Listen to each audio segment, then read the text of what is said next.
today's our recipe is most famous in Kerala and Tamil Nadu.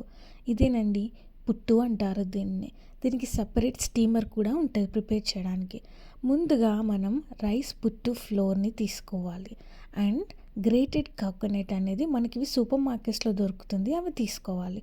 First నేను ఒక cup of grated coconut and 1 cup of rice flour ఏదైతే పుట్టుకి related ఉందో అది తీసుకున్నాను అనమాట. So coconut కూడా ఫ్రెష్గా ఉండాలి. ఇప్పుడు ఈ రైస్ ఫ్లోర్ అనేది లంప్స్ లేకుండా మంచిగా నీట్గా ఇలా పొడిలాగా లైట్గా వాటర్ పోస్తూ దీన్ని పొడిలాగా చేసుకోవాలన్నమాట. ఎలాంటి లంప్స్ ఉన్నా కానీ మళ్ళీ టేస్ట్ దగ్గర మారిపోతుంది. పించ్ ఆఫ్ సాల్ట్ వేసుకున్నా మీ టేస్ట్కి తగ్గట్టు కూడా బాగుంటుంది. ఇక్కడ నేను యూస్ చేయట్లేదు. ఈ వెసల్ అనేది మనకి అమెజాన్లో దొరుకుతుందండి. సో ఫస్ట్ దీంట్లో first layer of coconut and తర్వాత ఒక 3 లేయర్స్ ఆఫ్ రైస్ పుట్టు ఫ్లోర్ని నేను యాడ్ చేసుకున్నానండి. సో అలాగే మీరు ఆల్టర్నేటివ్ ఒక 6 to 8 లేయర్స్ వరకు మీరు వేసుకోవచ్చు. ఆ తర్వాత దీన్ని స్టీమ్ చేయాలి. సో ఈ స్టీమర్ సెపరేట్ బౌల్ ఉంటుంది మనకి. ఇది మొత్తం సెట్గా దొరుకుతుంది అమెజాన్ ఆర్ ఫ్లిప్కార్ట్లో. సో ఆ స్టీమర్ అనేది ఆల్రెడీ బాయిల్ చేసి పెట్టానన్నమాట.